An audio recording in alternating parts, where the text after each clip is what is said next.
myself again. But it's the only way you're ever gonna learn. You look back and it's all in the past. I'm dwelling on the thoughts I cannot say to you. If I don't say the words, then maybe it's not true. It feels alright. Welcome along to NUFC Matters with me, Steve Wraith. It is not a live show, it's a pre-recording, and it's a pre-recorded special with John Gibson. Looking back, John, not at your top 10 Newcastle players, but the top 10 sports stars of all time that you have actually met, interviewed, socialised with. So great show this. Been looking forward to doing it for a while. John, over to you for your number 10, I guess. Yeah. Counting down from 10 to 1 and excluding NUFC because that's been the love of both our lives and we've covered that so often in the past. But there's been a lot of other fun things. And starting with 10, number 10 for me, the great cricketers that I met. It's quite unusual, this, but I was brought up as a kid on the county ground. I was born in Benwell, followed Benwell with their league cricket with people like Jack Keeler, was always at the county ground for Northumberland matches, sitting all day with me, scorebook, putting the scores in, etc., etc. But one of the things that pleases you when you're in the sidelines like me, Steve, with sport, is if there's a significant change in the sporting landscape in the Northeast, and you managed to be a small part of it, that's wonderful, and it's a treasured moment. I had that, the ultimate, with Newcastle United, with John Hall, when the Magpie Group took over, and we ended up with the Entertainers. A much less significant part that I played, but nonetheless, I was privileged to see it from the inside, was Durham becoming a first-class county. And the last first-class county we've had in the county game in this country. And it was at the beginning of the 90s, at the same time as John Hall was doing all these wonderful things with Newcastle United and transforming Newcastle United. Durham went from being one of the minor counties, decent sides, good side, to first-class cricket. That was a major, major breakthrough. Hadn't happened since Glamorgan. And I knew the go-getters behind the conversion of Durham to a first-class side. Primarily Ian Calla, who... There was the Calla brothers who had a furniture shop, Steve, which you might remember, in Northumberland Street in Newcastle City Centre. Calla brothers, who then become travel agency, you know the name, the Callas. Well, Ian Calla, one of the two brothers that founded that, fanatical cricket guy. He did all the festivals up here, festivals of cricket at Jesmond. He wanted to see first-class cricket in this area. He got together with Brendan Foster, of all people. Brendan, who was in at the very birth of the Magpie Group, didn't take part in the Magpie Group after that, but he helped to get it formulated in talks with myself and John Hall and Bob Cass and various other people. He played a significant part in the Durham uprising, if you like, with Ian Calla, a bloke called Bob Jackson, who's a lovely man who's still involved to these days with Durham, and I worked with the Lynch Cricket Club, Frank Clark's old club, and a guy called Don Robson, who was the leading light. I had known him as a kid. He was centre forward at Gateshead when I used to go across as a little kid, 1 week to St James's Park, the other week to Redheugh Park, when Gateshead were in the league. And he was the reserve centre forward. He was built a bit like Dave Mackay down at Spurs, massive guy. But he was a big, big cricket lover as well as Newcastle United lover. And he did so much to get Durham the major breakthrough against all the odds to go into the first-class game. And as a result of all this, when they got into the first-class game, they wanted to sign big names. They had to sell Durham not only to the local people, but to the rest of the country as serious contenders. And one of the first people they signed up was Ian Botham, which is explosive old signing for a a club like Durham because he was a phenomenal star, as we all know, one of the great crowd pleasers. And I ended up writing his column. He wrote a weekly column in the Chronicle, and I ghosted it for him, which meant going all over the place to do the interview with him once a week. And inevitably, I forget what the topic was, but inevitably, we got into trouble with Lords because that's Botham. He spoke outrageously, never fearlessly, and we wrote some scathing comment, which Lords immediately hauled him in, and because of him, me as his ghost. And I thought I was going to get banned from a game that I hadn't even really taken part in, or with both. But no, it got sorted out. I think they also realised that while he was a wild card, he was also the greatest card English cricket had had in a heck of a long time. And when I look back on him, his nickname was Beefy, as we all know, because he was, well, beefy. He was the Paul Gascoigne, if you like, of cricket. And when I think of him in those days, the wild man of cricket, the image of him, the swashbuckler, the lived life, well, I was going to say around the edges, but kicking over the edges most of the time. And then from that, he becomes Sir Ian Botham. Then he becomes Baron Botham. Can you imagine? I mean, this went from somebody who was one of the naughtiest boys you could ever wish to meet to now being part of the establishment, not just of cricket, but, he's Baron Botham, for goodness sake. I mean, it really is. And I don't know if you've seen him on the advert. Feet, looking after your feet and whatever. And if he was called Biffy in his playing days, if you could see him now, you could put Billy Smart's circus inside there. They'll get lost. He is ginormous, but a terrific character. I don't know. I've had this fatal attraction, Steve, towards talents in sport who are wonderful talents, but slightly on the wild side. And that goes from everybody from Beefy to George Best to Gaza to Supermac, who looks a lovely granddad now, but as we know, in his day was a rampaging centre forward who could kick over many a trace. So I've always seemed to have been associated with that sort of sport and hero. I think that because what I wanted to be, if I could have been. But another typical Beefy that I had an awful lot to do with was Colin Milburn. I don't know if you've ever heard of him, Steve. I have, yeah. But, Colin was he was a Beefy, all right. I mean, he made Ian Botham look like Twiggy. Colin Milburn, he was absolutely ginormous. He was nicknamed Ollie after Oliver Hardy. You know Laurel and Hardy? Oh, yeah. And he was the fat guy, Colin, called the Burnopfield Basher because he was from Burnopfield, of course. And at the age of 17, as a school kid playing for Durham against India, he had a century against India, the great cricketing nation, as the Burnopfield Basher. He wore his cap skew-whiff 3/4 of the way around. His belly went into a room 10 minutes before the rest of them arrived. His shirt was always hanging out. He looked an absolute scruff on the playing field, but was a magnificent batter, wonderful timing. And you would think as a fielder, he's absolute liability because he was built like a 10-ton truck. But they just put him in close to the wicket so he didn't have to run around the boundary. But his reflexes on catches were absolutely incredible. He was the most lovable wild man. I think he not only made Beefy look slim, but he made him look tame at the same time. And tragically for Colin, in May of 1969, he was in a car crash and he was blinded in his right eye. Unbelievably, despite all that, he made a comeback to cricket, batting with one eye. Can you imagine that? Against the West Indies pace attack that they had in the old days. I mean, they terrified you when you had two eyes. He had one eye.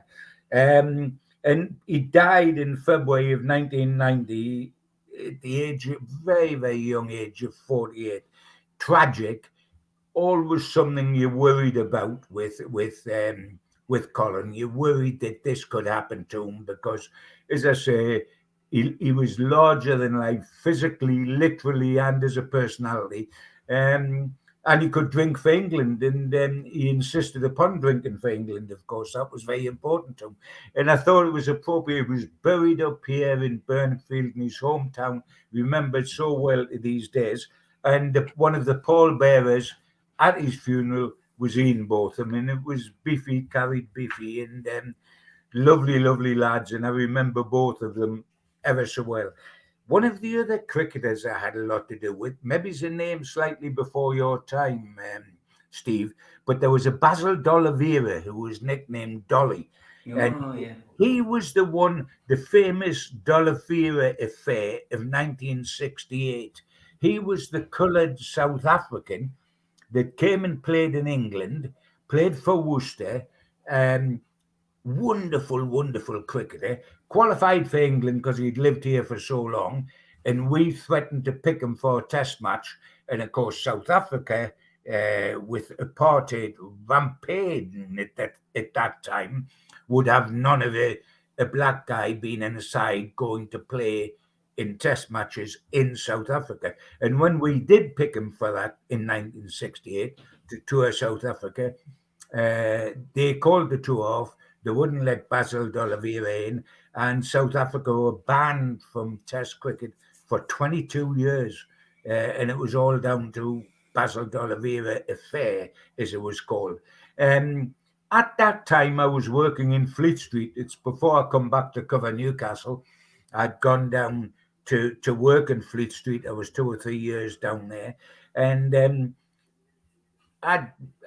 my first 2 books that I ever wrote, and I've done 16 now, I ghosted the life story of Wes Hall, the famous West Indian pace bowler, pace like fire we called it, and Ron Canai, who was the swashbuckling batsman for the West Indies, asked me as a result of Wes Hall to do his book, was called Blasting for Runs.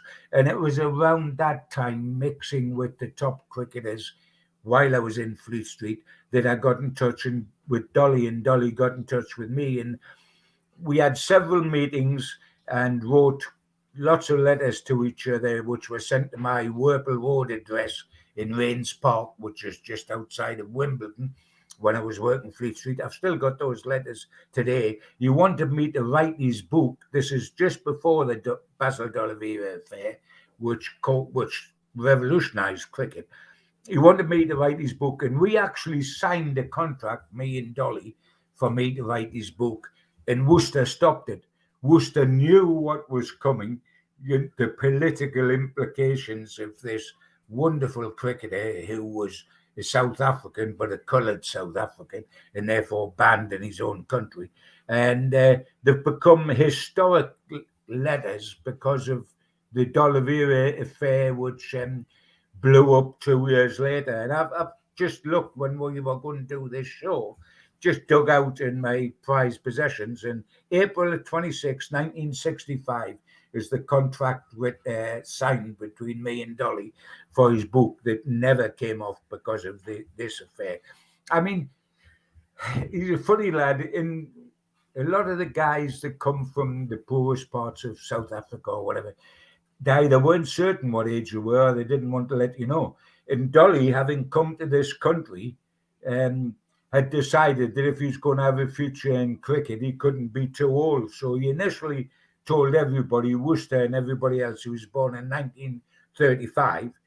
Then he miraculously changed it to 1933. And it eventually turns out that he was born in 1928, which meant he was 38 years old when he played in his first test for England. Can you imagine making your England debut at 38?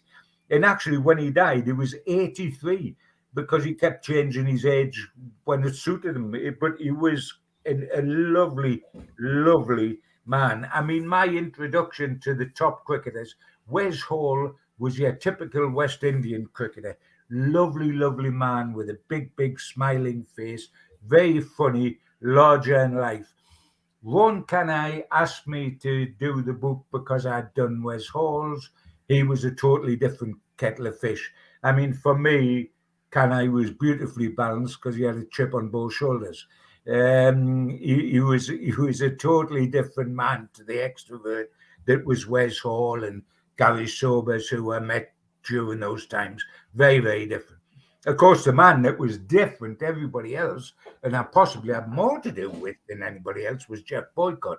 The reason I had more to do with him is because I used to do a lot of talk-ins with him up here, and he was quite sensational.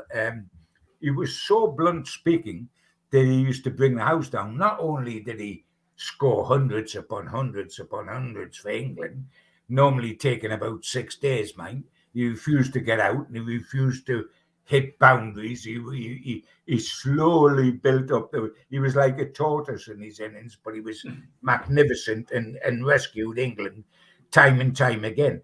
The best way of describing to somebody that doesn't know Jeff too well is that he was an absolute ringer for his best mate, who was Brian Clough. He was a ringer. He was cricket's Brian Clough. He was stroppy. He was offensive. He was rude. All those things on stage as well, as Cloughie could be. Maybe he's had a bit of a heart of gold inside him, but he didn't want you to see it. And he was a bit like Elton John, you know, long before rugs became rugs, syrups of figs, wigs, or hair transplants. He had hair transplants in the same way as Elton did when I first got to know Elton, and used to wear a cap like mine. And but he was amazing because the hair. When I used to sit and chat to him on stage, it was incredible because I turned to him to ask me a question and I was transfixed because I could see all the bits where the hair went in and it had been stapled into his scalp. So you got this amazing look, and the light shining on his scalp. It was quite but he was a great, wonderful character. And amazingly, he's still touring now. He's 81 years of age. In the political, he's been lost to test match special since 2020 because the one thing he never was politically correct. And this era now is totally about being politically correct. So he's seen the dinosaur who was taken out of cricket. Cricket's missed him because he told it the way it was, and it was fascinating to the public. He's so fascinating to the public at the age of 81, he's still doing nationwide tours and filling halls, where packing them out, selling all the tickets. And I don't know, have you ever seen that advert on telly? Sean Bean does it, the actor. Do it for Yorkshire, you know. Yeah. Where it's the tea, you know, the Yorkshire tea. That ought to have been Jeff Boycott because he did it for Yorkshire and he was a complete Yorkshireman and proud to be a Yorkshireman. Great character, amazing character. Got married very late in life. Used to say when he was first starting out at Yorkshire, he used to go to sleep with his bat, which is probably why he didn't get married to being very late, because I don't think girls were too interested in that sort of guy. But he did get married late to a girlfriend that he kept very quiet, but it being his girl, he used to bring her up to the northeast when he was doing gigs with me. 30-40 years with her, and then they eventually got married. But another of the great Yorkshire guys that I worked with was Freddie Truman, the fabulous baseballer, who was had some of the traits, I would say, of Yorkshiremen. If we were doing a gig and he would be an after dinner speech, say, and it'd say, you know, Freddie, just do an hour and you'll get paid that much, etc., etc. So Freddie used to come up and he used to want to do an after dinner speech talking with me, as opposed to just a straight speech on his own. So he used to take his wristwatch off and lie it on the table in front of him. And the minute he talked and the hand got to 1 hour, he just jacked in. He just stopped in and said, right, that's it. Thank you very much. It's been lovely to be here. And he was off. He had the watch in front of him the whole time. In the second that it showed he'd been on for an hour, he was on his toes and he was away. But what was good about those days was a lot of the cricketers, as well as footballers, and we've been involved very much, you and I, Steve, with the footballers and with world boxing stars.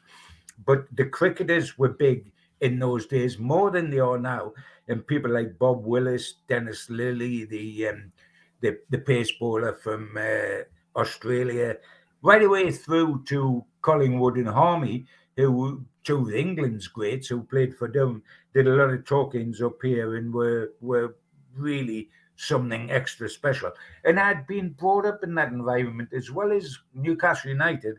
I was brought up where I used to go to the county club, as I told you, when Kernell and Larry Little and Harry Henderson were playing. And I always remember going over for league cricket to North Durham, which is their pitch was just the other side of the town, Gateshead area.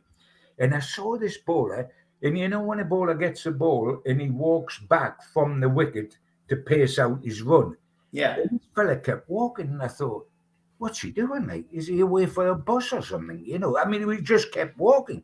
And he got to, because it was a small league ground, he got to within 1 foot of the boundary fence before he put down his marker, the ball, and he was playing for Durham University. And he bowled from 1 foot, his run-up started 1 foot inside the boundary fence. And it was a man called Frank Tyson, who was nicknamed Typhoon Tyson, who exploded on the scene with England. Didn't last too long. He was so pacey, so fast, and it was very difficult to keep fit. But Frank Tyson was quite something special. And we saw him up here at a time when we didn't have top-class cricket up here. Durham was something of a dream. The biggest thing we had was Northumberland v Durham minor counties. But I have a lot of happy days with the cricketers, and a special feeling to see a little bit from the inside the way Durham got first-class cricket. Happy days for me. At 9, I've gone on to the other thing that I always loved was Showbiz. Loved Showbiz, and Rodney Bewes became a very good friend of mine. Initially got to know him through Ian LaFontaine, and that's me there with Auntie May. That's Ian LaFontaine's mum. Rodney, in the ugly one on the right, is myself. And that was taken down in Whitley Bay in Auntie May's flat, which is where she lived, and I got to know her through Ian. And Rodney become a good pal because at the time he was starring in The Likely Lads, him and James Bolam, and then whatever happened to The Likely Lads, which was the follow-up.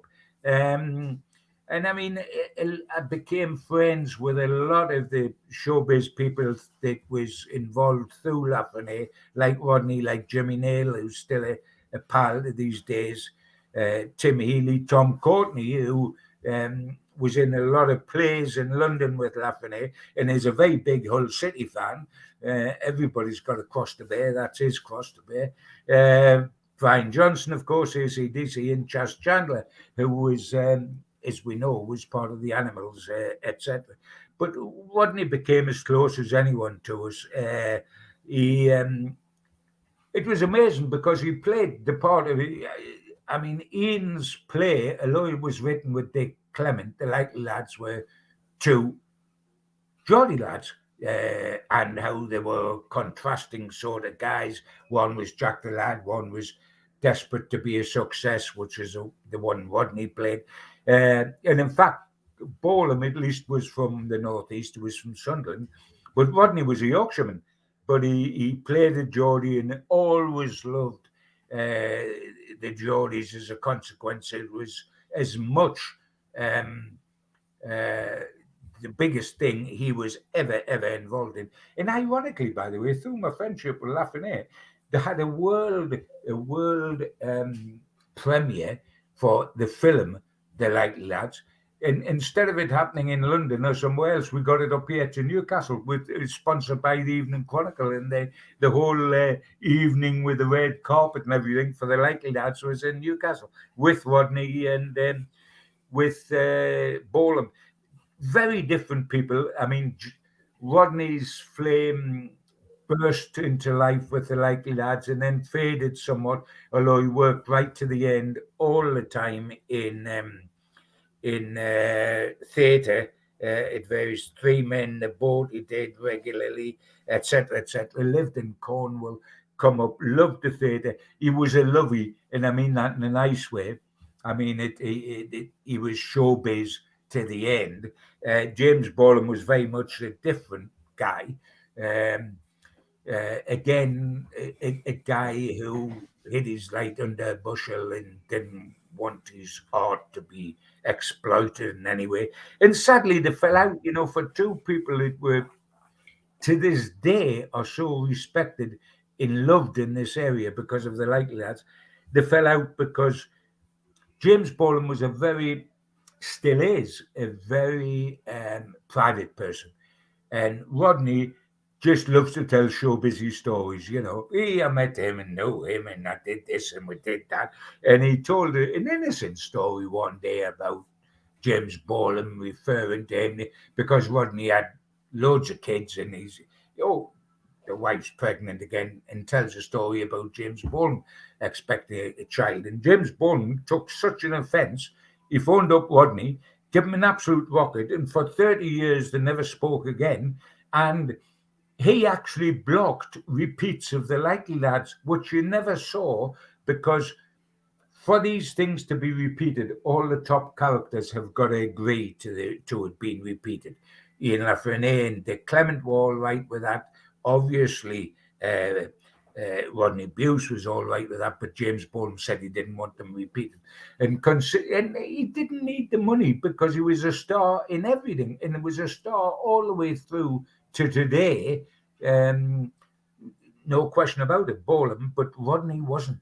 Rodney's money dried up and he was prevented from making money on repeats of the Likely Lads because of the feud he had with James Bolam, which is a great sadness. Loved his football, adopted us as his second club, but his main club was Chelsea because he lived in London, etc., etc. And I always remember Ian put on a film show in London when Newcastle were playing down there in the days Joe Ovie was manager, in Royalty House. And it was a special show for the lads on a Friday night. And Rodney Bewes was there, watched the show, showed me behind his lapel as the lads went out, and he had the Chelsea Supporters Club badge in, but he didn't want the lads to see that. But so I got to know a lot of them through Ian. Jimmy Nail has remained a friend to these days. He gets his haircut at the same barber as I do, although the barber pays us to not advertise.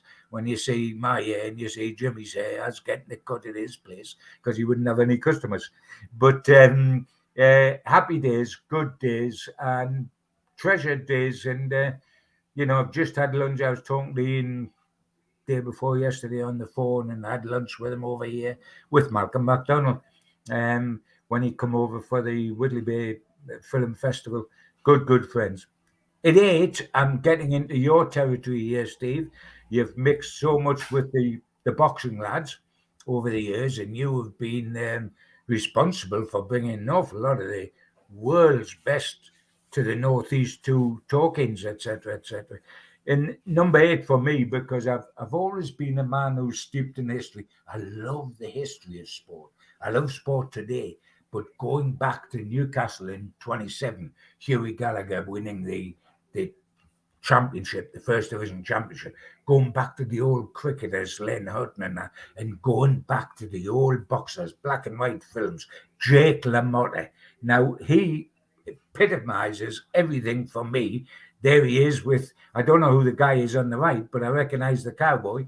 And that's Mrs. Jake LaMotta that we're just about, I'm going to mention. Yeah, and that's when you had them up here. And very special for me because I'd always had the book. I went to see the film Raging Bull and loved it. Robert De Niro, Oscar winner, Raging Bull, which is the life story of Jake LaMotta.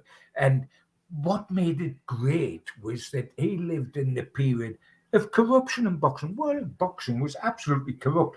The gangs, the mafia, were running it in America, and Jake LaMotta admitted taking a dive to lose one fight because the mafia had bet on the other guy. And the condition was, if you do that, you'll get a world title fight. Now, if you don't do that, you won't get a world title fight. Now, what the Boxing Board of Control was, not the British one, the world one, was doing, I mean, getting the strings were jerked by the mafia. Mafia decided who would get a world title fight, not them. And, and that was him, and that was his background. He was, I mean, when I met him on that occasion with that photograph you're showing, Steve, he was in his 90th year. It was June 2012, if you remember rightly. He was in the Stetson, as we saw there. His face was more lined than a road map. And he introduced me to his fiancée. His fiancée, he'd been married 6 times. He was 90-year-old, and his fiancée, that blonde lady who was on the end, called Denise Baker, who, I mean, it's typical of the Jake LaMotta lifestyle. She was a singer in a nightclub, and her great claim to fame was that she didn't have any clothes on in a musical, Let My People Come, which she made in 1974, and she did it in the nutty and called it Sexual Freedom. And and when she was over, they were doing part of the tour, which you will record, which was The Lady and the Champ, instead of The Lady and the Tramp, of course. And they were speaking on stage. And I spoke to her in her house in Miami before she come over, because I wanted to do a story and etc.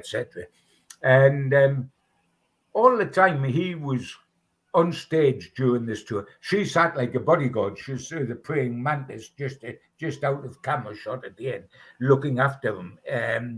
And the wonderful thing was, bless him, by about 90, he was now running on automatic pilot.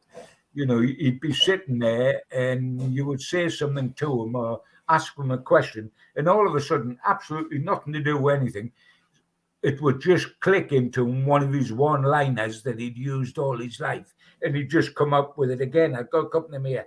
He'd like, I fought Sugar Ray so many times, it's a wonder I didn't get diabetes. And you'd be sitting asking him what the weather was like back home. He'd say, I fought Sugar Ray so many times, I should have had diabetes. And you'd think, what's that got to do with the price of milk? Like, but it was a line. What was it? Oh, another one he said. I said to Rocky Graziano, who was one of the great fighters of his, I said to Rocky Graziano, what's up there? Is it the moon or the sun? And he said, I don't know. I don't live round here. And that was another of his lines which got him through the shows. But it was quite phenomenal. And that lady, before he died, married him. And I think she'd become his 7th wife.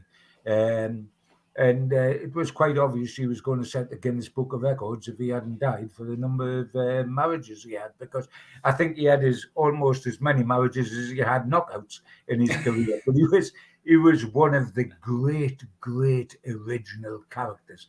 And when he went, because he was in his 90s, really it was the end of that era. Thankfully, to a certain extent, because it was mob controlled that era, but there was only one world champion in every division, Steve. Now you get 6 versions of the world title, isn't it? You say, who's the world title at middleweight? And there's 6 world champions, because there's the WBA, the WBC, the IBF. Then there was one world champion, and he was one of the special ones, one of the special ones. He was. Number 7 for me. Number 7 in the list, Steve Cram. Got to be one of the great athletes from our area. A very, very good mate. There was only one thing wrong with Steve, and that is that he's an obsessive Mackem fan. But I didn't hold that against him too long, well, mainly because I couldn't catch him, of course. But he very, very big Mackem fan, whereas the other guy who I'll be talking about shortly, Ben Foster, was the equivalent for Newcastle United. I mean, Steve, I was at his first wedding. I was a guest at his first wedding when he got married. He's one of these people, Steve, as a school kid, sometimes if you've been in my position down the years, you often get invited along to give prizes to little kids. We'll bring that daft bugger along from the Chronicle to hand over the prizes. And so I would, down the years, I'd presented prizes to Northeast kids, and years later discovered through talking to them that they'd become stars now and right. I did Paul Gascoigne when he was a little Ben in his early teens.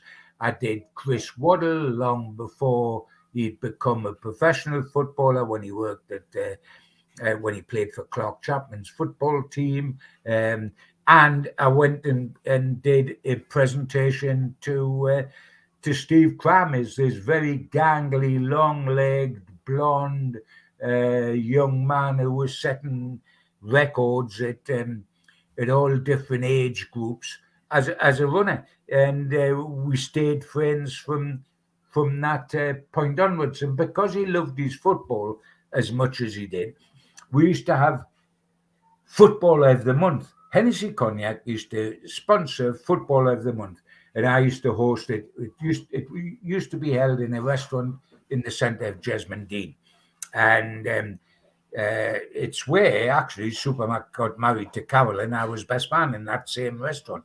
We used to go down there once a month, and it was Newcastle, Sunderland, in Middlesbrough, Northeast Player of the Month, and the managers of the three clubs and the nominated players go along and have lunch. And I used to take a guest along to sit in on it. In this particular one, I took Steve Cram because he was obsessive football fan with Sunderland, and they were involved in it. It was in January, and they tended to start at something like about 11:30 with a pre-lunch drink, and end up sometime that none of us could remember, but was south of 4:00 in the afternoon with several ales aboard, as well as 3 courses of food, etc., etc. And we started. It was a wonderful restaurant. We started that day, and we went on and on and on until about 4:00.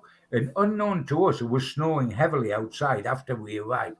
And by the time we got to about 4:00, there was about 3 foot of snow completely outside, and we had to dig the cars out to be able to leave the restaurant.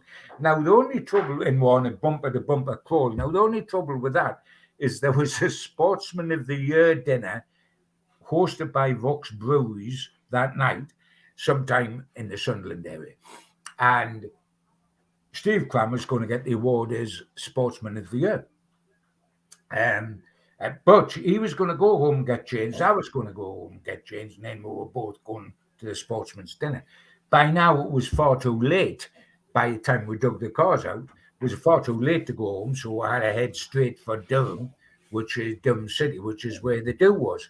And it was bumper-to-bumper crawling. When we got there, it was all dicky bow ties, and of course, I at least had my suit in the back of the car because... So I was okay. But Steve Cram, who was going to get the Sportsman of the Year, was in floppy jaws and everything, which had been just for our casual lunch. So I'm thinking on the feet, I think we'll ruin the whole day if the greatest sportsman of the year in the Northeast gets up looking like worse than comics. Like, so I actually went over to, there was this very tall waiter, gangly waiter. So I went over to him. I said, "Listen, mate, can you do us a big favour?" Explained what it was. He went in the back. We took the Dickie Bow suit off the waiter and stuck it on Steve Cram, and the waiter put Crammy's gear on, and Crammy went out and got his award and everything in the waiter's gear. So, and of course the waiters then tried to wait on with a zip up bomber jacket sort of thing. It was but Crammy was such a good friend and stayed a good friend all the while, and he shared a great moment with my number 6, which is Brendan Foster. He shared a great moment, the three of us, because Brendan was a big Newcastle fan. In the 1974 FA Cup final, before we played Liverpool, he was in a race, a professional race with top athletes from all around the world, round the track at Wembley. And he wore a black and white striped vest to run in, and he won the race. with the black. And mind, it's the only thing we won all afternoon because we didn't win a corner against Liverpool. We lost 3-0, if you remember, and it was the Keegan Toshak team. But Brendan won that afternoon. He was behind Durham getting in first class game, as I told you. He was the man that made the Great North Run to this day. He was a great innovator as well as being an absolutely outstanding winner. The Gateshead Games were totally organised and created by Brendan, and he's now knighted, as we know, and deservedly so. But this interesting time was that I've done talkings all over the area, but this one was totally different. We were asked, Steve Cram, Brendan Foster, two of the greatest runners in the world, never mind in the Northeast, and myself to host it, to do a talking in Durham Jail. And now, you may well have, my mate Lafreniere wrote Porridge, and that was full of characters like Norman Stanley Fletcher and Lenny Godber, Luke Warm and Harry Groughton, Officer Barraclough, Slade Prison and all that. But that was quite funny. That was sort of gentle humour, which was a beautiful way of being able to do it. Take a prison and turn it into humour instead of into worry. But this prison, I mean, these were serious villains when we went to do the show. And what they'd done, they'd cleared out the chapel and put a lot of benches, wooden benches, in front of it, and we were sitting at a table at one end of the chapel. And these were lifers. These guys were lifers that we were talking to.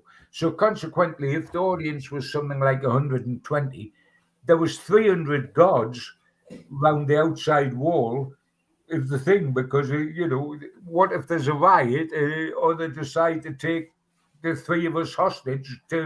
Mind, I felt pretty safe because they would take the two famous people as hostage and leave me alone, wouldn't they? But it was absolute. You talk about a captive audience. That's the most captive audience I've ever had.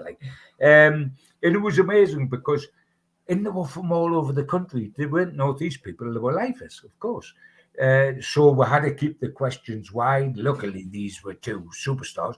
I think the questions were asked the most is, how can you get so fit to run as fast as you, Crammy? No doubt for when they got over the wall, they wanted to take to their toes at a record amount of speed, so they wanted to know what was happening.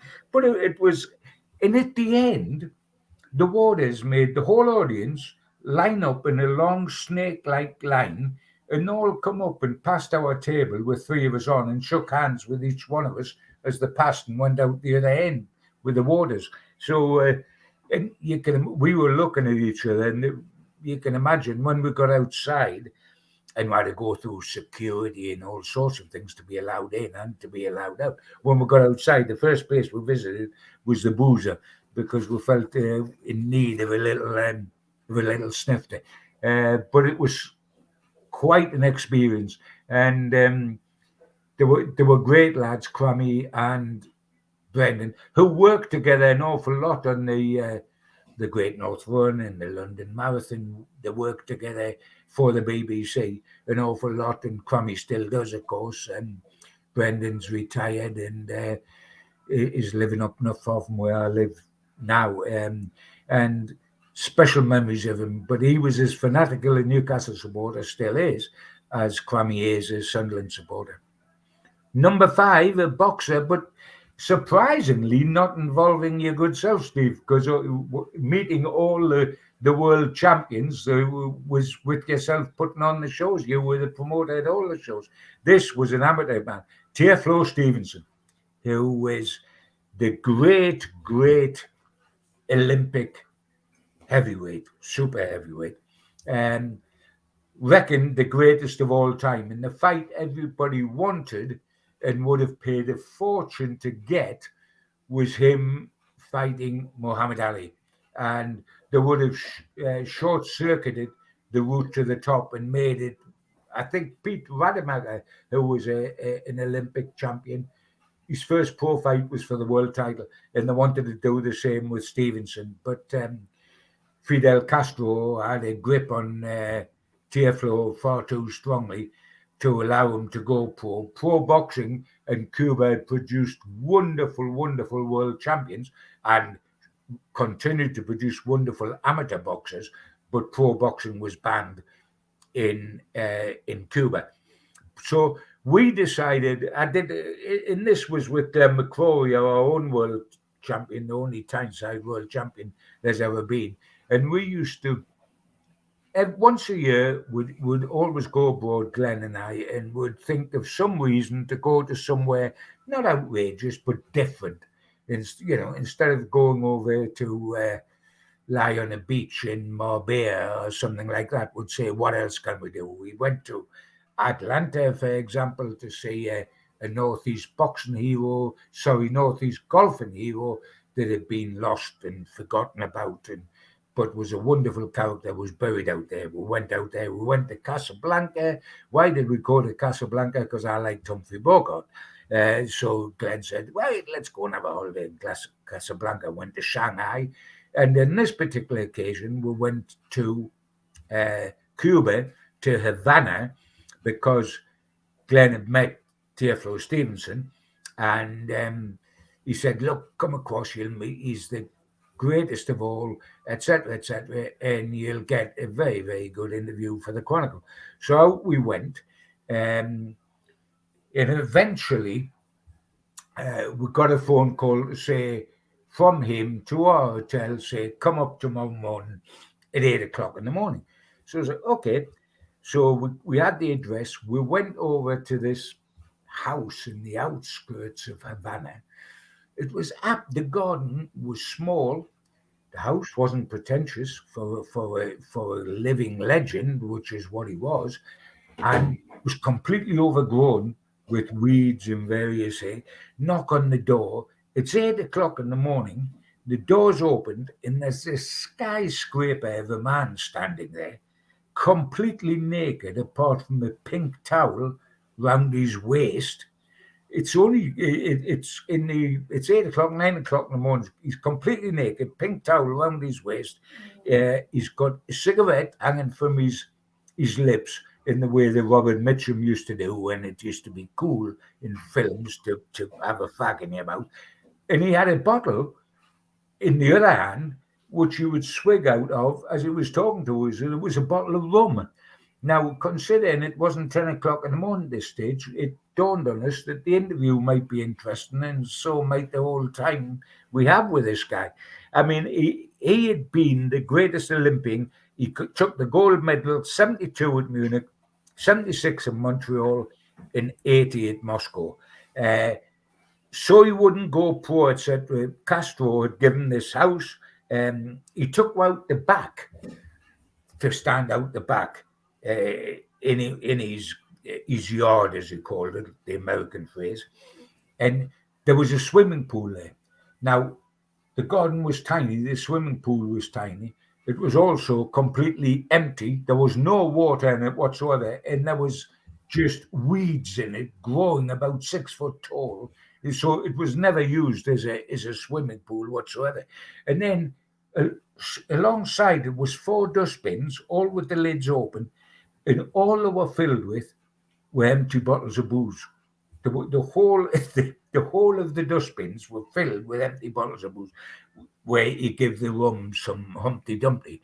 These weren't shandies. This was the real stuff, and this was 10 o'clock in the morning. He all of a sudden decided that he would pop inside, and he only spoke broken English, obviously, but he would pop inside and show us something special.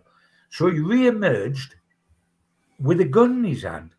And I thought, wait a minute, he's as drunk as a lord, and he's got a gun in his hand. It's just as well that it's empty, the gun.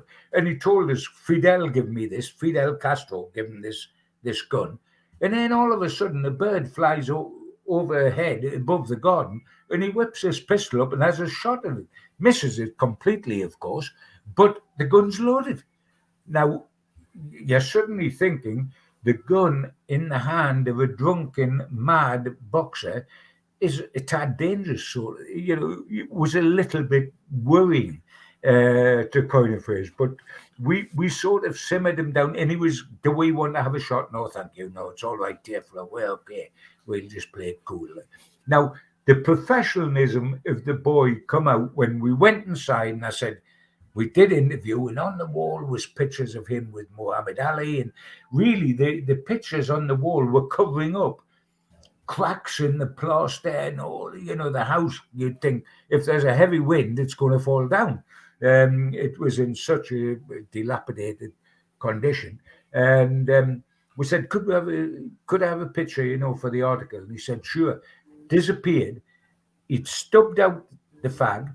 He'd put his gun down, and he put his Cuban tracksuit on and zipped it up with the Cuban badge on to be photographed, so that he still wanted to look the dignified man, hero that he was.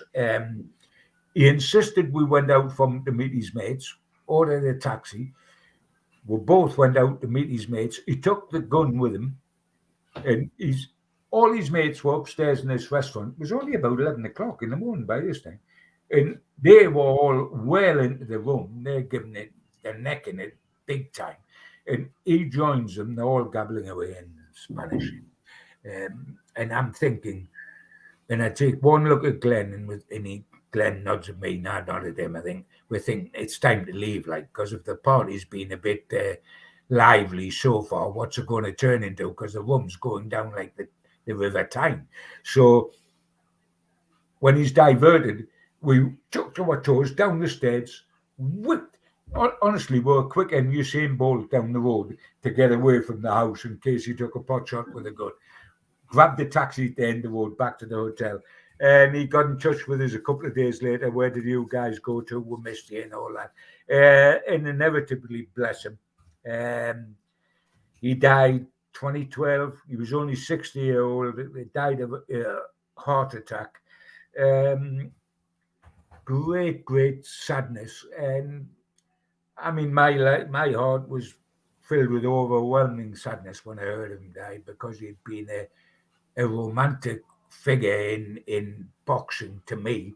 It was obvious that once boxing went, he had none of the riches he deserved, because he wasn't allowed to. You had to be an amateur.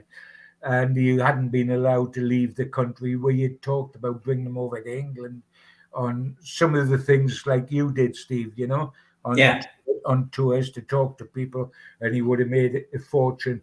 Castro stopped him coming, wouldn't allow him to come over, presumably because he might never have come back. He might have deserted.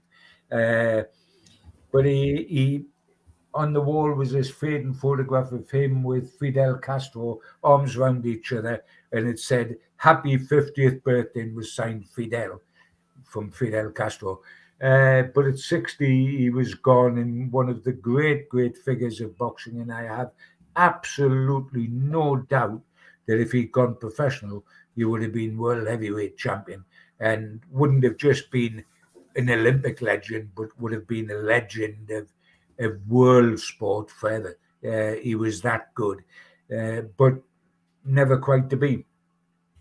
Number 4. This is something quite different again, because that's what's made my life interesting, is that it hasn't been predictable. Prince Albert's number 4, who's the guy that's running Monaco. And I don't mean the football club, I mean the actual country.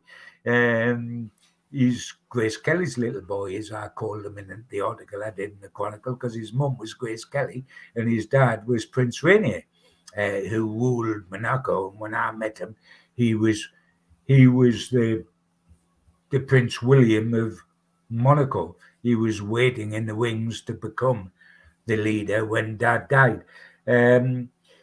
It was a funny old situation. We drew Monaco, as you will well remember, in Europe, Newcastle United. And in those days, I often used to go out before the game to the country where Newcastle were going to play, or to the city, and scout it and do stories on the football club out there, what the area was like, whetting the appetite of the Chronicle readers. So when we drew Monaco, a very good friend of mine who still lives out there, a fellow called Mr. Robertson, who Joe Robertson, who used to own Pumphrey's, you know, the restaurant in town way back in the day. And then he got into property and made a fortune. And I used to go out with him to a nightclub in Newcastle when his girlfriend was Gilly Johnson, who was the great Page 3 lady of her time in the Sun, and sit in the nightclubs in Newcastle having a little snifter with Joe. When he became a multimillionaire, he went out to Monaco, which is a lovely place to live if you're a multimillionaire. It's a dreadful place to live if you're not a multimillionaire, because you can't afford to walk down the street unless you've got his money. And he was the only bloke in Monaco that drove around in a Rolls Royce. They all had the wonderful, you know, the Porsches and the Lamborghinis and all that. But Joe wanted to be the English guy, and he had white silver hair, long white jackets, and driving about in a Rolls Royce. And when we got them in the cup, he said,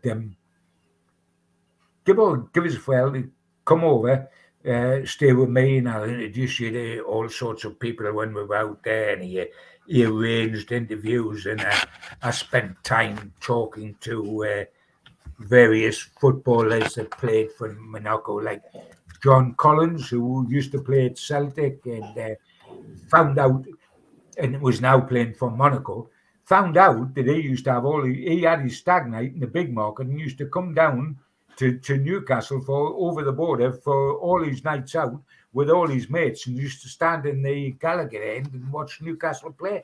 And then he was the star of the Monaco side that we were about to play. Well, while I was out there, this is prior to the two games, did all these interviews with Joe, and Joe said, well, when the first leg in Newcastle, he said, if you like, I'll get you an interview with Prince Albert, you see. Now, that's like saying, we'll get you an interview with King Charles, you know, and or Prince William, and talk about Aston Villa. You know, it doesn't happen. So I'm thinking, well, you know, Joe's a top guy, but he's definitely given me the old bullshitting routine here. Like, you know, like I said, oh, yeah, that would be terrific. If you could make it exclusive, I don't want to share. And really, I'm just taking the mix. So when they come across, I've got to say that Prince Albert was the sort of the patron, the president of Monaco, the football team. So when they come over here, Joe comes over with him, and suddenly phones me in the afternoon and says, if you come up to the Gosford Park Hotel at 5 o'clock, I've got you an interview with Prince Albert. So I go up at 5 o'clock to the Gosford Park. The Gosford Park have thrown everybody out the bar, and there's two bouncers who would obviously come in from Monaco. They weren't the local bouncers. There's two bouncers standing on the bar door so nobody could go in. And I opened the bar door and looked in. Sat in the corner was one guy, looking a bit like yourself with no hair, Stephen. You know, that was Albert sitting there. So looking, doing his Yul Brynner impersonation. So I go across and sit with him. And I mean, I'm sitting there and I'm thinking, and I wasn't sort of carried away by royalty or carried away by him. I was carried away by sitting thinking I'm talking to Grace Kelly's son. Because Grace Kelly was one of my heroines. Like, I thought she was the queen of cool. She was a blonde ice bomb. She was a Hollywood legend. She was everything. She was the queen of cool. And here I am sitting with Grace Kelly's little lad. And it was fascinating, because the good thing about him was that, and we talked for over an hour, and he was so knowledgeable of sport. It was, you know, you always feel if you got King Charles and you didn't want to talk, well, he's not a horse racing guy, although the Queen was, and some, you know, you'd think if you talk to him about football, he'd be lost, bless him, because that's not his sport. But this guy knew everything. He says, he says, totally hooked on this Monaco team. He says, the best team we've had. They had great teams in the 60s and 80s, but this one's extra special. And by the way, it was. That team included Thierry Henry, Emmanuel Petit, Fabien Barthez, the goalkeeper that went to Manchester United. They'd won the French Championship. They were in Europe. and everything, was class about it. The incredible thing was they only got about 6,000 people there. I mean, Monaco's so small. Monaco, the whole country is not a country, but it's a tiny principality. There's only 30,000 people. In a catchment area, 55,000 going outside. But as Albert said, you can't expect people to come from Cannes or Nice to support Monaco, which is just down the road, but they've got their own teams. And amazing thing, he said, of course, the trouble we also have, he explained to me, getting fans there to our matches, is if families go skiing at weekends, And I says, yeah, we have that same problem in Newcastle. We can't get people into St. James's Park because they're away skiing all weekend down the pit heaps in Backworth, can you imagine say, oh, nobody goes to football, they're away skiing, but that's the way and he was a top sportsman himself. He played football with his mates, no doubt he had a win, or the game went on all night until they were leading, but he'd taken part in 3 Winter Olympics as part of Monaco's bobsleigh team. You don't think of Monaco as having a bobsleigh team, do you? Because they've got this wonderful harbour. You see it when there's a Monaco Grand Prix. The sun is blazing everywhere. There's lovely young ladies everywhere. People are lying on yachts, and he's in the bobsleigh team. But of course, they did have, and he was almost full time because they trained almost the whole year, the bobsleigh team, and he got into it through skiing. He was persuaded to take, he told me, he was persuaded to take a bobsleigh driving course in St. Moritz in 1986. And a few months later was forming the federation, which become Monaco's Olympic Federation for bobsleighers. And he was really, really nice guy who loved his sport. He went on to marry an Olympic swimmer. His current wife, he's now, Prince Rainier died, and he now rules over Monaco, and his wife's an Olympic swimmer, and he's an Olympic bobsleigh star. And of course, that Monaco team we know only too well was a wonderful side. And yes, that's the epitome, by the way, Steve, of money buying a football team. Don't talk about money buying a football team at Newcastle United now, because Man City have got money and all the other clubs have got money. This side had the royal family behind them, and they only got 6,000, but they had all the stars because they could afford to buy the stars. They came here and won 1-0 and beat us 3-0 out there. And I think having a sort of exclusive interview for over an hour with a guy that is one of the ruling European monarchs was a little bit special, and that was a special interview for me. Okay, we're into the top 3, last 10 minutes or so of the show. So who's at number 3, mate? Well, number 3 is very interesting because it's another sport completely, but it's linked into Newcastle United, but it's another sport completely. It's my trip to Daytona Beach. And can you imagine, you can perhaps, there we go, that is the exact car we're talking about. I was going to say, you can perhaps think of Gibbo being involved with boxing and to a certain extent with cricket, etc., but with royalty and with motor racing, not quite, you would think, my bag, but it turned out to be that trip. That was, we flew to Florida's Sunshine Coast, 1996 it was, and we were heading for Daytona Beach. We looked out of the hotel room window and the Atlantic Ocean was pounding the shore, the most famous beach on the planet. It was where Sir Malcolm Campbell had attempted to set the world land speed record. And it's where also Baywatch was filmed. Pamela Anderson in the red swimsuit. You must remember that. Yeah, I do, yeah. Yeah, I thought you might somehow. That was filmed there. And the reason we were out there was this was at the time, 1996. This was the Entertainers. Remember, this was the time of Shearer, the Entertainers, etc. And Newcastle had been buying everything that moved in the northeast. They owned the Newcastle Falcons originally when they went to professional rugby union. They owned the basketball team, etc., etc. And Douglas Hall, Sir John Hall's son, decided that he was going to buy a sports car, and it was going to race in the black and white colours of Newcastle United. And that's a sports car with the Newcastle United badge on the front, black and white, of course, etc., etc. So it was it was the Lister Storm GTI. It was part of their team that was entered in one of the most grueling endurance races anywhere on the calendar. It took place at the Daytona Oval, which has got the huge banking. You can see in the background the stand, and the track was completely banking. That stand, which completely went round the oval, held 150,000 race fans.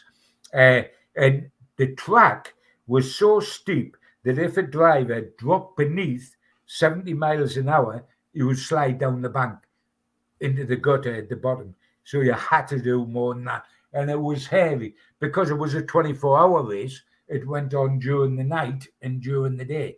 The drivers alternated. You had a team of drivers. One took over from the other, etc., etc. And it went on for 24 hours. And the difference in the weather was incredible. During the daytime, you got temperatures of 80 degrees. And then at night, it gave way to being shiveringly cold and pitch dark, of course. The cars with their headlights on, blazing away. It looked eerie. It was, and drivers had 1 hour in the car driving at foot down on the accelerator, well over 100 and 150, and then 2 hours off to rest in the pits, trying to grab a kip in the pits, and then you were back out again. Newcastle's car was a 250,000 supercar at that time, which was quite something. And when I went over, it was the novelty. Anything with Newcastle United was always big news, still is always big news. But at the time when we had the entertainers and we were going on to finish second top of the Premier League at 96, it was phenomenal. But even I didn't realise the drama that was going to come out of this. I should have done, because drama seems to follow me around wherever I go. Like there's always something happens. And I remember my exclusive story in the paper, February the 5th, 1996, in the front of the Chronicle was headlined, United car in crash terror. And the subhead read, amazing escape as Magpie driver survives 190 mile per hour US track crash. And it was absolutely unbelievable to see. We had been back to the hotel to have dinner, and then we went back to the track. And so we were there when it actually happened. We could well have been back in our hotel, but we were actually on track, on site when it happened. Going into a chicane, a Porsche clipped the outside of the Lister Storm, which is our car, clipped it and flicked it up into the air, and it cartwheeled in the air twice, and on impact with the ground smashed into dozens and dozens and dozens of pieces. And we actually saw it happen. And I mean, your whole life stops at that moment, because and you're sick to your stomach. I mean, it appeared, because everything sort of freezes, Steve. It felt as if the car was in the air for minutes. It was in the air for seconds. But you could see that it was actually catapulting, and it was going to burst into flames. Of course it was. And you were just praying that everybody was going to be all right, that the driver was going to be all right. Because these tracks might look spectacular if they're done by Steve McQueen in Bullet or something like that. But when you're seeing them for real, it's a different ballgame. The driver was, at that time, one of the two drivers was Ken Aitchison, who incredibly, we were running up way over the other side where the crash had happened. He crawled out. The car was upside down on the track with bits of it all over the shop. And he crawled out of the smouldering wreckage, literally crawled out and walked away. He was 38-year-old, ex-Formula One driver from Northern Ireland.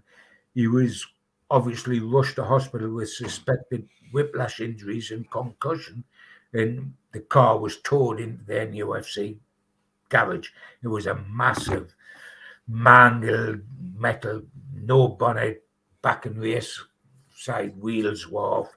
And you'd never thought of the great story. You thought of the guy.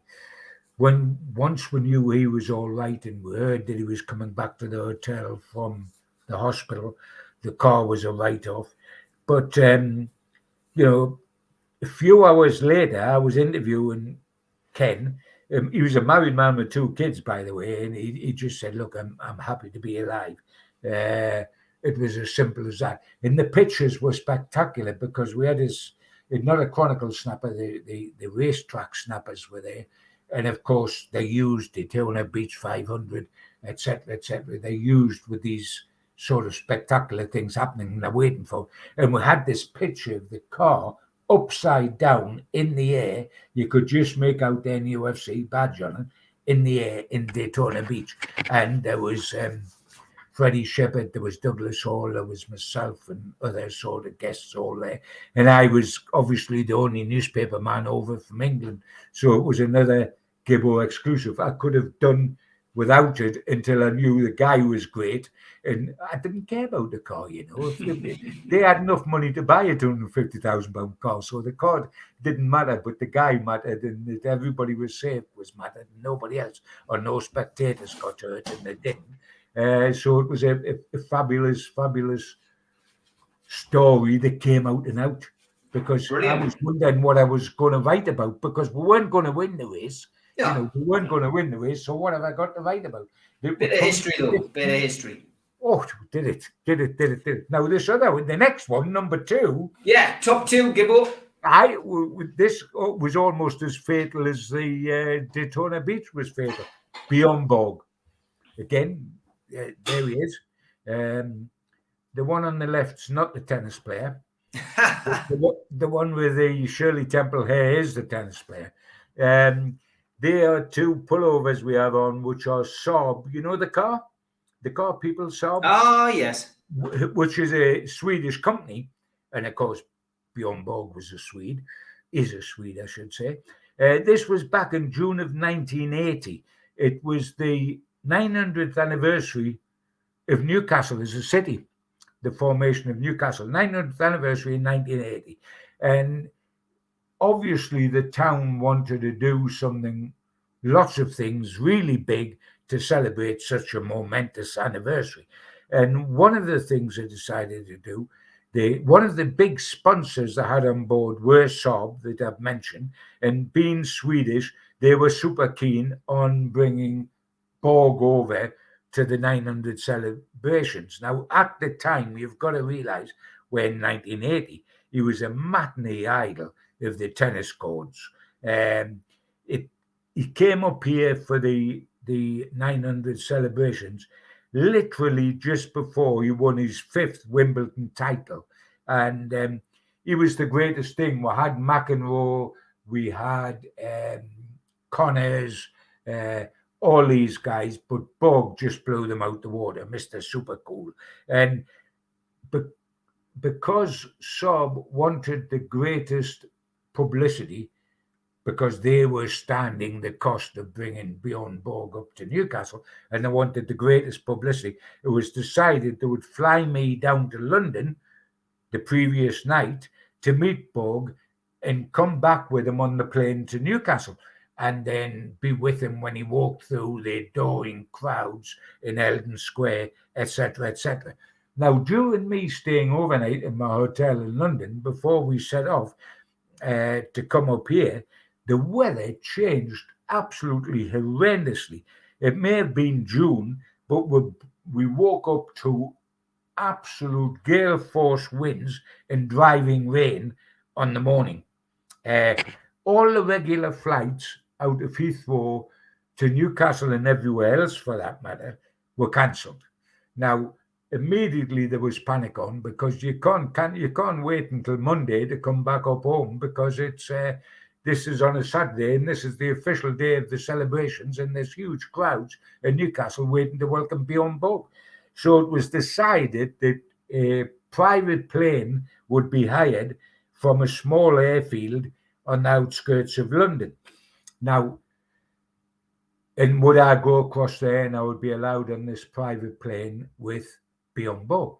Now, it dawned on me when I was going across London that this might be just a tad tricky, like, because this wasn't a huge weighty plane that would hold its own in the air against buffeting winds. This was a light, small thing that would bounce up and down like a rubber ball. And sure enough, it was dropping up to 60 foot at a time after takeoff when we were flying up to Newcastle. Now, I was sitting just behind the pilot, and he wasn't cut off from us. He was just in the seat in front of us. And then the next seat, there was Björn Borg in one corner and me in the other corner. And we're getting buffeted on the way up, etc., etc. Now, this guy was Mr. Cool. He was Swedish. The great thing he did on the courts was he never got ruffled. And all the time when McEnroe was getting ruffled and going berserk and yelling at the umpire and smashing rackets, this fella was the ultimate Mr. Cool. Now, when I looked across at Mr. Cool and he was ashen white and trembling, I thought it was time for me to panic. Because if Mr. Cool is feeling a bit iffy, things must be a bit iffy. And we're going up and down, up and down, up and down. Suddenly I hear the pilot receives a call which says, "We're closing Newcastle Airport. There's a plane just come in and there's somebody on it that's had a heart attack because of the weather, etc., etc. It's emergency. He will be rushed to hospital, and we suggest that the airport should be closed down, etc., divert to Middlesbrough." And my pilot says, "No," he says, "we can't do that. I've got a celebrity aboard," and I don't think he was talking about me. He says, "The celebrity's late. People are waiting for him in Newcastle. I'm coming in." And I felt like saying to him, "Well, no, it doesn't matter, mate. We don't mind being late. You just go to Middlesbrough and we'll get a taxi up to Newcastle." But we went into Newcastle. And honestly, I'm looking and thinking myself as we're coming into Newcastle, bouncing up and down like a rubber ball. I think I'm going to become a quiz question in a pub quiz here. You know, the question that's going to be, who died with Björn Borg on his way to Newcastle? Like the question used to be, who died with Buddy Holly? And the answer was Richie Valens and the Big Bopper, etc., etc.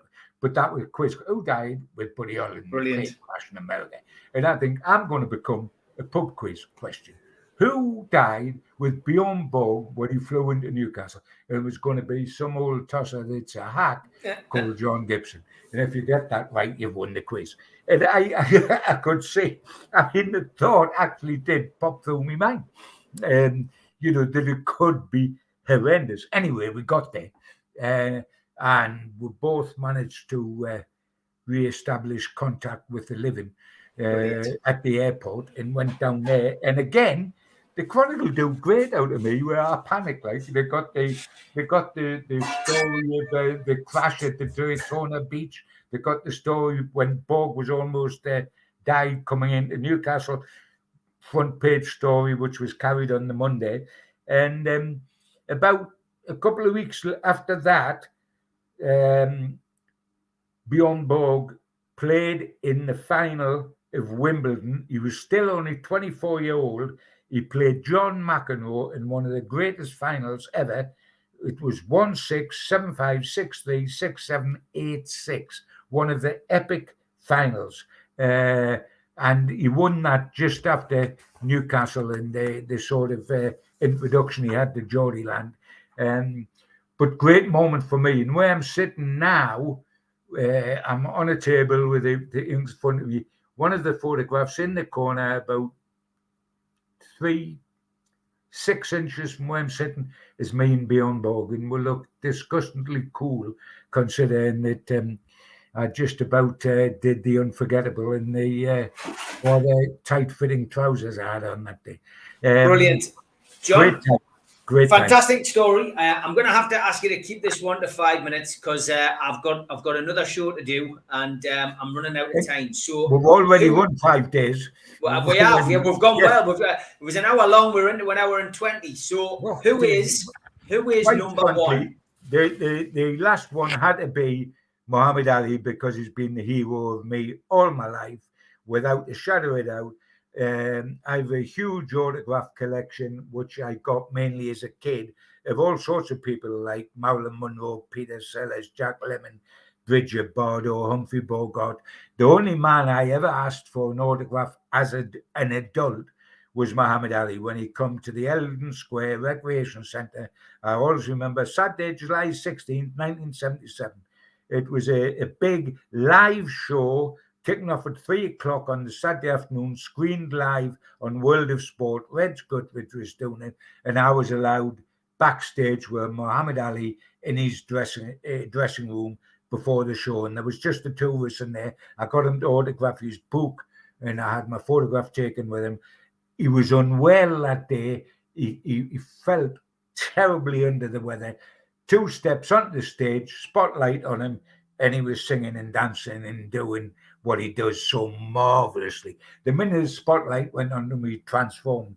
He was over here, if you remember, for South Shields. He went to South Shields where Johnny Walker, who was a local painter and decorator, who adored Ali, had the audacity to go to America, doorstep him and say, would like you to come to South Shields. And Ali was so flabbergasted. A fella coming all this way, he had no idea where South Shields was, that he actually did it. And if you remember, he went round on the Silver Jubilee bus, because it was the Silver Jubilee at the time. Ali did, with his wife, Veronica, and she was the model. Wonderful looking lady. And they got their wedding blessed in the South Shields Mosque. 7,000 Geordies were there. And one of the people that helped organize it with Johnny Walker was a guy called Russell Routledge, who was a friend of mine, wrote a book about it later. He would become a long time friend of Ali's as a result of that. And it was he appeared in films with him and everything. And the great thing, he was watching a pirate version at his home in Newcastle. He invited all his mates around, Russell, and they were all watching a pirate show of the Rumble in the Jungle. You know, the fight, the Rumble in the Jungle. And while they're watching this, the phone rings. His mother answers the phone, takes the call, and she says, Russell, and he says, yeah. She says, it's Muhammad Ali. And everybody thought, oh, taking the mick, like. And it was Muhammad Ali was phoning from America. And Russell says, you will not believe this, Muhammad. I'm sitting here watching the Rumble in Jungle with all my mates. He says, we're watching it now. And Muhammad Ali says to him, who won? But and another great friend of mine, Norman Close, just in Finchland, ran the Granger Park Boys Club, boxing side, and he had Ali up in the ring there with kids, etc., etc. They're my memories of Ali that I love and that I adore. I saw him again in Atlanta for the 1996 Olympics. I was covering the Olympics. He was well into Parkinson's by then. And if you remember, he lit the flame for the Olympic flame with the torch. It was supposed to be Evander Holyfield that was going to do it, because Holyfield was an Atlanta guy. And they proposed, why don't you do Muhammad Ali? And there was a huge worry in America because they saw him as a draft dodger when he wouldn't go to Vietnam. That's right. Because of his beliefs, etc., etc. And they worried about having him, and decided somehow they did. And I was there behind the scenes after him when they presented him with his Olympic medal, because when he won his Olympic gold, he come back, he was refused back in Louisiana, where he was from, he tried to go in a restaurant with the medal round his neck, so thrilled to have won it as a local boy, and he was blocked from going in because of his colour. And he went outside and threw the medal in the river. And 1996 in Atlanta, they give him an honorary medal to replace that, so that he did have his Olympic gold. And it was tragic to see what happened to Muhammad Ali. I will always remember the guy that appeared at Eldon Square rather than the guy that I met again in Atlanta. But my hero will always be my hero, and I doubt if anybody will ever be able to replace him in my heart, because he epitomised everything in sport I loved. And I was lucky enough to meet him. Great times, and they're still going on, my son.